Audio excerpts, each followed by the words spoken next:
Okay, I am lucky enough to have Zach for another video going through, this time, the players that he is lower on than consensus. He just dropped the draft guide on the site. I've been absolutely loving it. And he only has a few names, so I'm going to throw in somebody that I really don't like this year at the end of the video, which he does, that we can argue about a bit. But before we get there, my guy, do you want to dive into your first name? Yeah, these videos are always really fun to make, right? Really fun to put yourself out there and then have the comment section destroy you. But the way I find out players I'm really low on based on consensus is our live streams. Because when we're live streaming and we're talking about players and we're doing rookie mock drafts, and the players that I'm constantly being told by the comment section that I'm an idiot for not liking and not being high on, that's the guys I'm going to bring to you today. And first one's a wide receiver. His name is Alec A. Manor. And I think Alec is a more fun idea than he is a good prospect at this point. And that's already going to send people to the comment section. But I wholeheartedly believe that he should have gone back to college. He should have gone back to college. If he didn't want to stay at Stanford because of bad quarterback play, I believe he should have transferred. I am just not really loving the guy. Look, 6'2", 210 pounds. Awesome. He's a younger guy. He'll be 21 years old at the NFL draft, right? I like the body. I can see why people are obsessed. You know, big body guy with decent movement, ability, and speed. And I believe, Mason, that the reason everyone loves Alec is one single game. And that game is in 2023 versus Travis Hunter. And he shredded Travis Hunter in 2023. I believe in one half, I could be mistaken by saying this, but I believe in one half, he had almost 300 receiving yards and 3 touchdowns. Now, the majority of us, and I'm not saying I'm very smart at this, I'm just trying, okay? But the majority of us probably don't have the time to scout, right? You guys have a life. Of course you do. But when you're looking up these prospects, maybe you're typing Alec A. Manor highlights, and then you're seeing Travis Hunter? Wait, this guy is bodying Travis Hunter? Isn't that guy the number 1 pick in the draft? The number 1 on everyone's big board? He put up 300 yards and 3 touchdowns in one half. But if you only look at that game, you're getting like 3% of his career. And you're looking at 3%. And by the way, in that game alone, you're only looking at the good plays, right? But outside of that game, I'm just struggling to really see it. I mean, the pros for him, his size, right? He wins with physicality. Right? I mean, he had to overcome bad quarterback play, and he did. He's a good manipulator, I will say. He's not a great route runner, but he has high IQ manipulation. But the red flags are just everywhere for me with Alec. And I think the spreadsheet people, this is what I'm so confused about, because there's a lot of spreadsheet people, right? And they don't watch film, but they're spreadsheets, they have their models. But even the spreadsheet people are in on him. I don't understand it because the analytics are truly terrible across the board. Terrible, right? Contested catch rate, which is, he's supposed to be his bread and butter, right? This big body guy, 48.3% this year. That's 143rd out of about 250 wide receivers who had 50 targets. His drop rate is almost at 9%, which is 183rd. His reception percentage is very low in the 200s. His yak per reception is 202nd out of about, again, 216 to 250 wide receivers this year that I tracked. The analytics are terrible. And if physicality is his calling card, why are the ball skills so inconsistent? Again, if you're watching a highlight reel, you'll see him throwing one hand over someone in the end zone. But what you won't see is the 3 other plays where he has inconsistent hands. Like high pointing the ball for someone who has his size is very inconsistent. He relies too much on his body, which is frustrating to see. I mean, think about guys in the NFL who aren't hands catchers yet, or they're inconsistent with it. Quentin Johnston comes to mind. Right? And my biggest problem with him, which was my biggest problem with Keon Coleman, Mason, is the separation. Doesn't exist. Doesn't exist. I encourage anyone out there to watch any game from 2024 and tell me what percentage of targets Alec was actually open for. Because pretty much every target, it's accompanied by a defender because he can't beat them downfield. He doesn't have game-changing speed. He doesn't have game-changing short area quickness, so he can't beat them on a route. He's always got to win, and maybe this is his problem. He always has to win with physicality and contested catchability, but it's not always a strength of his because he's never creating separation. So I don't understand. He's my wide receiver 17, and this is a guy in the class that most people have wide receiver 6, 7. I am significantly lower on him. I think his ceiling outcome is Keon Coleman, Michael Pittman. That could be a great player. But I think his floor is more Devontae Parker, Gabe Davis. And it's a shame because he is a player that has a ton of talent that's God-given, but I think he should have stayed another year to really develop that talent. And that's my opinion on him. You know, there will be people in the comment section who says, watch his film. It's not, it's not going to change anything for me, unfortunately. So it's just one of those guys where we're just going to have to see it differently if people out there don't agree with me. And that's okay, by the way. I'm surprised you're saying that the metrics people like him, because if I go through and just do a very basic screen and just look at, okay, well, what did his numbers look like from like a per route run perspective? I mean, if you go to the prospects page on the site, see 2.33 yards per route run for his best season, 0.09 first downs per route run. I mean, 25% of his career routes ending up in a target. None of these numbers stand out. The only real hits that you can find from guys that went on day 2 of the NFL draft that were this bad from a per route perspective, Terry McLaurin, massive hit. However, Terry McLaurin played at Ohio State. And let me go ahead and let me pull up what we actually had with this target competition for McLaurin, because it's a very, very different situation where, I mean, you had to go up against, I mean, some of these names aren't going to sound super impressive at this point, just because obviously not all of them were NFL hits. But I mean, Paris Campbell was a round 2 NFL draft pick. I mean, you had Chris Olave on this rush. You can go through and you can look at all these guys that go at the top of the NFL draft that Terry McLaurin had to play alongside. That wasn't necessarily the competition at Stanford. I mean, another Stanford receiver that was like pretty bad from a per route perspective, but very different context. Michael Pittman Jr. was about the same, but also Pittman, he had to compete against Amon-Ra St. Brown. He had to compete against Drake London. A kind of very different situation, right? And outside of those wide receivers that had a ton of competition, the other guys on this list are primarily bust. Players like Jalen Polk, Adonai Mitchell, Van Jefferson, Joshua Palmer, Braxton Miller, Miles Boykin, Michael Wilson. So he's like, one of these guys that doesn't look good on him. None of the metrics I'm looking at look good. Well, I probably shouldn't speak for the entire analytical community, right? Because I don't follow all of them. And, you know, it's always like a debate between film and analytics. And I kind of like to try and sit in the middle a little bit. So I can't speak for all of them. What I will say is if you look at any big board from anyone who covers the NFL draft, he's always like a top 60 player. And that is always surprising for me to see. But yeah, I just can't get there. And it's one of those guys where pretty much every video that we create, it's like, Alec went too low. Alec went too low. There's no way Alec should be this low. Like everyone in the community, it's like a hive out there. But yeah, you also have to add to the fact that, yes, the analytics were poor. You can't blame that all on quarterback play, but there was no competition as well. So I find it tough to be in, and I think he's one of those guys where, to me, this is maybe Jalen Polk. Jalen Polk was one of those players I wasn't very high on last year. I had Jalen McMillan ahead of him. Yeah, I'm boasting. All right, sorry. I'm trying to keep it down. But he was one of those guys where if Jalen Polk went in round 3, he wouldn't have been drafted as high as he was in 2024 rookie drafts. But because he went in round 2, and because he was in a landing spot that had a clear wide receiver room for him to compete with, he went higher than he maybe should have. I think that could be this year's Alec, where there's plenty of things that you could look on film and say, I don't know that this guy really can be the player you want him to be based off where he was drafted, but we all draft based off potential typically in a rookie draft, so he could end up being a high second round rookie pick that I'm telling people to avoid, and I could be right or wrong, right? It doesn't mean I'm going to be right. So awesome. But before we have our argument at the end of this, you want to go into your next guy? Yeah. So I will say this is another player, and it's becoming a meme in our live streams. I think people are doing it on purpose now, where people keep drafting him in the first round, and I think they're doing it to get a reaction out of me, and I give them the reaction. So I am an enabler. But Ollie Gordon, it's really, really tough when a Devi Darling that we had so high expectations on doesn't fit the bill anymore. A lot of people had a tough time with that with Braylon Allen last year. And, you know, to put the cart before the horse, that is one of my comps for Ollie Gordon is Braylon Allen. I don't personally believe that he will, one, get the draft capital that will tell us a team wants him to be their starter. But two, I don't think he's talented enough or technical enough, rather, to be a starter in the NFL. let's talk about what he's good at, though, because I don't want to be the bad guy at all times, right?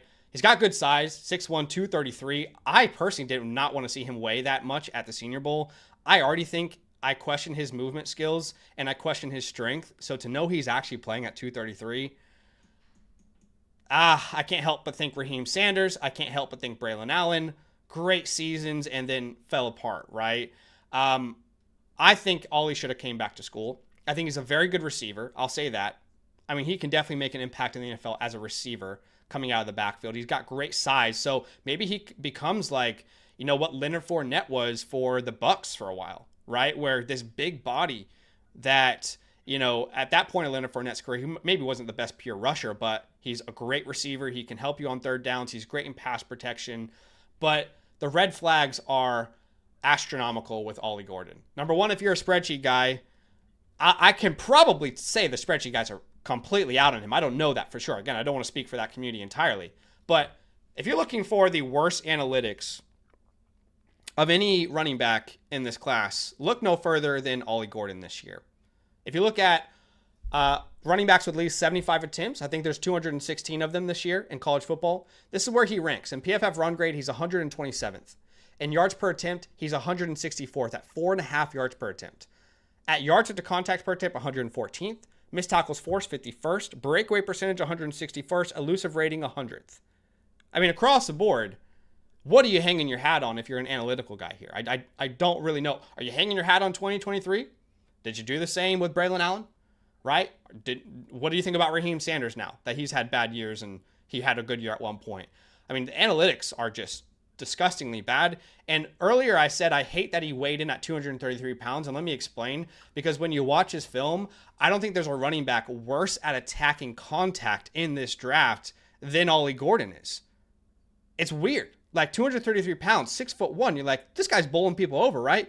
He has no idea how to attack a defender with his strength. It's very confusing to watch. So underwhelming through contact.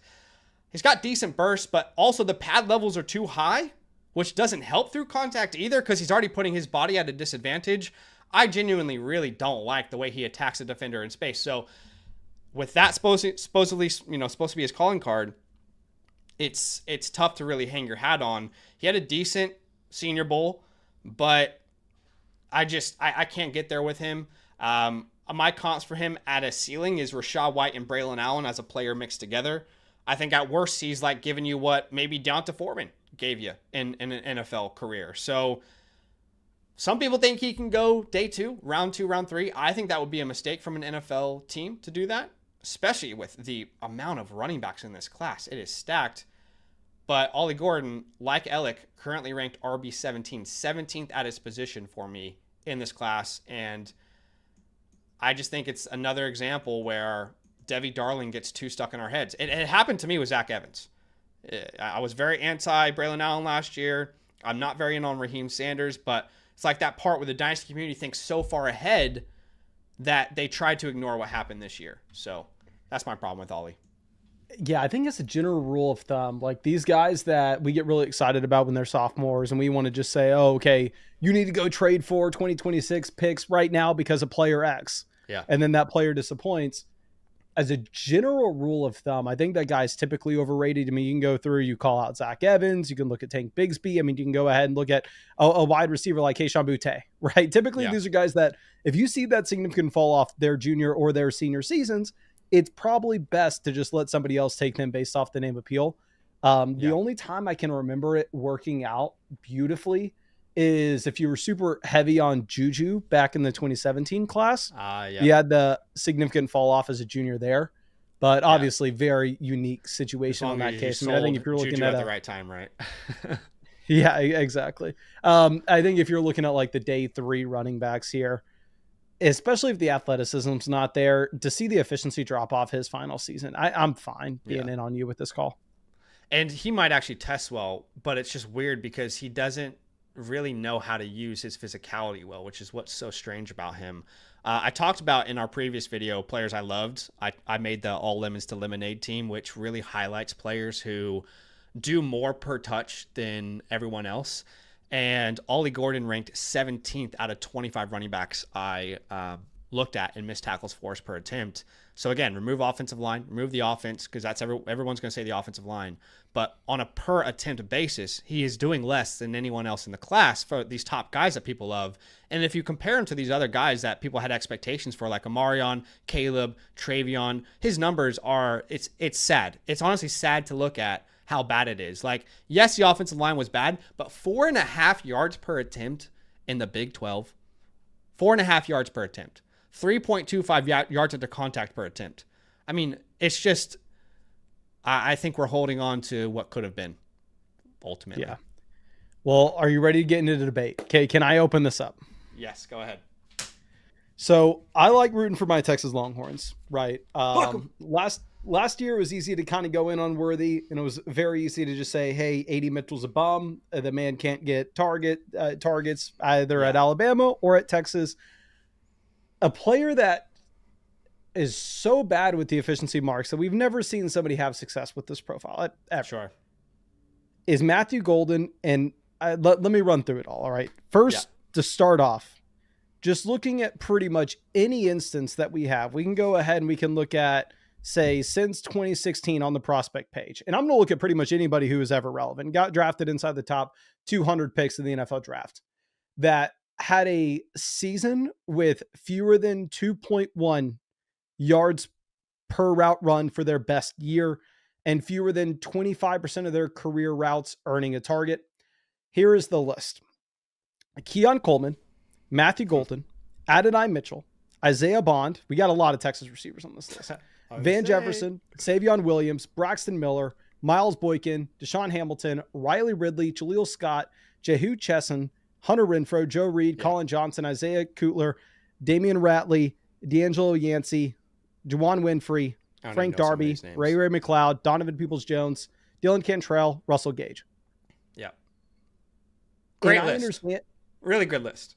Exactly. And I already know what the comment section has screamed at me. It's the same thing they screamed at me about Adonai Mitchell last year. It's like, oh, Quinn Ewers is a bum. Ewers is horrible, blah, blah, blah, which I'm going to agree with that. I don't think Quinn Ewers is an NFL starter. I don't think Quinn Ewers is, any better than what we had when I was at Texas back 7 years ago, right? I think Ewers ultimately went from Heisman favorite to one of the most disappointing players in college football. Yeah. But to look at that entire list and to say Quinn Ewers is so bad that he was worse than what Colin Johnson had to deal with at Texas, right? Or just to say like, hey, this quarterback that right now on NFL mock draft database is going to be probably a day 2 NFL pick is so bad we can't use any of these collegiate numbers.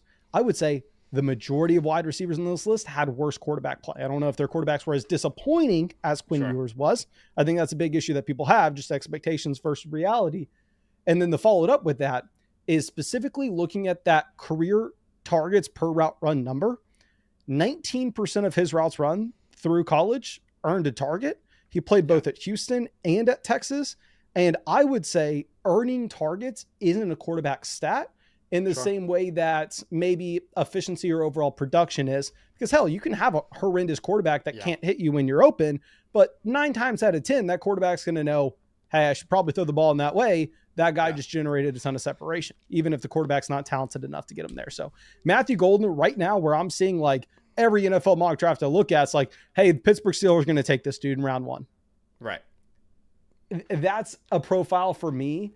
Specifically looking at wide receiver again, I think that running back, the production numbers don't matter as much. Tight end, the production numbers don't matter as much. Quarterback, there's no way you can ever look at any metrics and go, I know this guy's going to hit. I know this guy's not going to. Yeah. But wide receiver is a position where I am fully buying in to these advanced analytics and what creates successful fantasy players to the next level. And I don't know. I can't get behind him if he is a round 1 NFL draft pick. He's going to be one of those guys where the film guys love him. The analytics guys probably aren't a big fan. I think that's what it's going to come down to, right? And I think if anyone has the confidence to say either way, they know how his career is going to turn out, then probably stop watching their content and find someone else who's a little bit less, you know what I mean? Like let's talk range of outcomes with him. But there's a couple key pieces of context, and you probably know this as a Texas fan, but the expectation was never for Matthew Golden to be their best wide receiver this year. Yeah. When Isaiah Bond transferred, that's a former 5-star recruit, was one of the most talked about recruits in his class, the wide receiver position. And for whatever reason, they just kept going back to the well. It kept not working. I mean, talking about a guy in Isaiah Bond who had one career game over 100 receiving yards, about 2% of his career games. And they kept trying to go back to the well. He and Ewers not on the same page. Back to the well. Talks about some off-field issues. Maybe he's complaining behind the scenes. I don't know. And then when they decided to say, you know what, this Matthew Golden guy is pretty good, is they decided too late in the college football playoffs. They were like, in the Big 12 championship game or SEC championship game in the college football playoffs, they're like, you know what, this guy's pretty great. We should feature him. And that was really the first time he actually got featured in this offense. So I can't speak for his analytics and his poor analytical profile. I can try to put the pieces together as to why it might not have been there. And I will say that, yes, it's not all on Quinn Ewers, but this was also Quinn's worst year ever, though, as well, right? I mean, if you look at his seasons through Texas, every year he progressed, except this year, it got far worse. The turnover worthy play percentage was through the roof. The guy can't sense pressure to save his life. He crumbles under pressure like a cookie. I mean, it was really tough to watch. The more you watch Isaiah Bond, the more you watch Matthew Golden, the less you're in on Quinn Ewers. So it's not an answer, but it maybe reveals a little bit behind the curtain on a name like Matthew Golden. But what I believe evaluators love to see, and this is what happened with CJ Stroud as well, right? Like, when the lights are the brightest, what are you doing for your team? Everyone had questions about CJ Stroud, his mobility, his ability to extend plays. Then he goes out there and plays his freaking ass off versus Ohio State, and everyone's like, in the biggest moment of his life, he did it. And when you talk about Matthew Golden, coming from Houston, right, then going over to Texas, in the biggest moments of his life, but it was not only one game. Like, Ohio State got knocked out, and they're like, well, that was enough for CJ Stroud. In the biggest moment of his life one week, Matthew Golden goes out there in the playoffs, he does it. And then the next week, again, he does it. And then the next, right, like every week in the college football playoffs, they decide to make him the guy. He does it time and time and time again. And when you watch his film, you see ball skills that aren't very common in this class. Like, yes, Tet McMillan, yes, Travis Hunter, if you put him at wide receiver, which I love him at wide receiver. But outside of that, he's probably got the best ball skills in this entire class. And Quinn made it as difficult on him as he possibly could, but it's all on film, right? The one-handers, the concentration catches, the one-on-one jump balls. He's a great high pointer of the ball as well. Like, thinking about his ball skills as a young player kind of reminds me of like Stephon Diggs coming out, where there's just like those confident hands, like a magnet, right? And it just time and time again, he had to showcase those in the college football playoffs, and he did it when the most people were watching, right? A pure hands catcher. He's not relying on his body at all. You can play him inside, outside. He's got speed to stretch the field, but you can play him out of the slot in the intermediate game. I think he's a great route runner as well, specifically at manipulating space, right? And there's a lot of times on film when you're watching all 22 where you're like, this guy's butt-ass naked open. What's going on? Like, how he is wide open, my friend. He's done the hard work. He studied for the test, and you didn't give him a result. You didn't give him a chance to even get an A+, right? I mean, but from the IQ to understanding how to beat a zone coverage to manipulating where a defender is standing, how much space he is or isn't giving you, I mean, he's very, very special in that area. Now, he has his flaws. It's purely just from film, right? He doesn't throttle down at an elite level. He doesn't have like stop on a dime type of twitchiness. He doesn't have the yak appeal that you may want to see out of a player that goes in round one. But I think I can't help but see like a younger Brandon Cooks coming out. And all Brandon Cooks did was put up 1,000-yard season after 1,000-yard season after 1,000-yard season. I see some T.Y. Hilton, again, play style. I see some Robert Woods play style. At worst, I believe wholeheartedly he's going to give you Emmanuel Sanders in the NFL. And was Emmanuel Sanders worth a first-round pick? You can make that debate if he was or wasn't.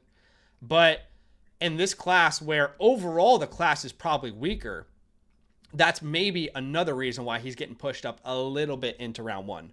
So it's a combination of incredible playoffs, good film, and then the class as a whole being weaker. You put him in last year's class, he's round two for sure, right? But this is one of those guys where I think the film people will love him, and the spreadsheets and analytics will not like him. And it doesn't mean either one is right or wrong. It just means you can make a case if you're in or out on him, right? And I love him. I think he's going to be a very reliable wide receiver too in the NFL. So looking at this, the main thing that I want to figure out is like, well, why didn't he produce at Houston in this case? Like, why did it take him until like the final month of his collegiate career to put it together? Because I completely understand the argument. Trust me, Isaiah Bond's also on this list. I would be screaming that Isaiah Bond is a bum if it seems like everybody knows that at this point, but that's consensus. So I understand like, hey, Isaiah Bond was getting too much usage early on. He gets injured at the end of the year, and in the playoffs, yes, Matthew Golden takes over. And I'd buy it a little bit more if it's like, hey, he was at Houston and, oh, he dominated as a freshman. He dominated as a sophomore. Then he transferred to a bigger school in Texas and he did it there as well. But what I see more so, hey, he's kind of a good college wide receiver through his entire time in Texas, both at Houston and in Austin. And he gets the opportunity in the playoffs with Isaiah Bond hurt, and then he does very well with the opportunity. Yeah. Look, that is a case that you can't really argue against, right? I mean, if you look at Matthew Golden, I believe his freshman season, he's right alongside Tank Dell at Houston. Tank Dell dominates. Then you get into 2023 for the Houston Cougars, as it were. And, the quarterback play isn't as good as it was the year before.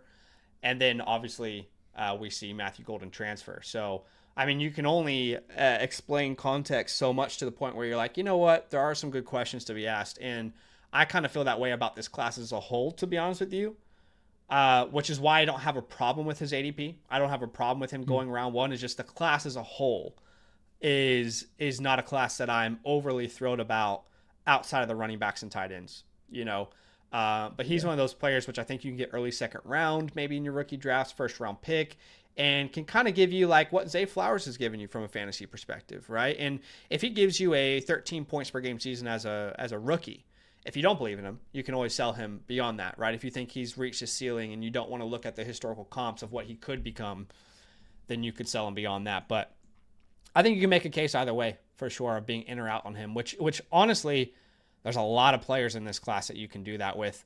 I mean, almost every quarterback in this class you can do that with, whether you're in or out. I don't want to waste too much of your time. I know you have to prep for a live stream real quick, but I know we weren't planning on talking about him. Just throw him in at the end of this video. 60-second take on Shedeur Sanders. Oh, geez. In 60 seconds, I'll say this. I think Shedeur is the safest player at the quarterback position in the class. So if an NFL team is saying, we want to make sure that we can have a quarterback that can run an offense, Shedeur is your pick. If you're wanting to go for the high upside player that has, I would say, maybe more flaws to his game, then Cam Ward is the player for you. But recognizing that there is huge bust potential with Cam Ward, whereas for me, Shedeur Sanders is going to be like a middle of the ground starting quarterback in the NFL to Tagovailoa, Brock Purdy. Okay. Right? Okay. Whereas Cam Ward has the upside to be like the next Jordan Love. But he can also be the next Will Levis. So I think depending on how you look at this class, I mean, and now you're seeing everyone trying to put Jackson Dart into round one. Jackson Dart, we're not even talking about this guy if he declares last year. We're not even talking about him, right? We're not even having the conversation about him. But again, this entire class, even Jackson Dart, there's enough reason for you to be in, and there's plenty of reasons for you to be out. And that's the entire quarterback class as a whole this year, in my opinion, which is why I'm constantly putting them down my big boards and constantly being yelled at by the comment section for it. So awesome. Well, thank you. I'm loving the draft guide that you threw on the site and excited to keep checking it out. I'll drop a link to your YouTube channel, both in the comment section and description, if anybody wants to look at it. But appreciate you, my guy. And you got anything else to add at the end of this? Love talking shop, and I love that I am Team Texas this year. Hook 'em! I can represent for us.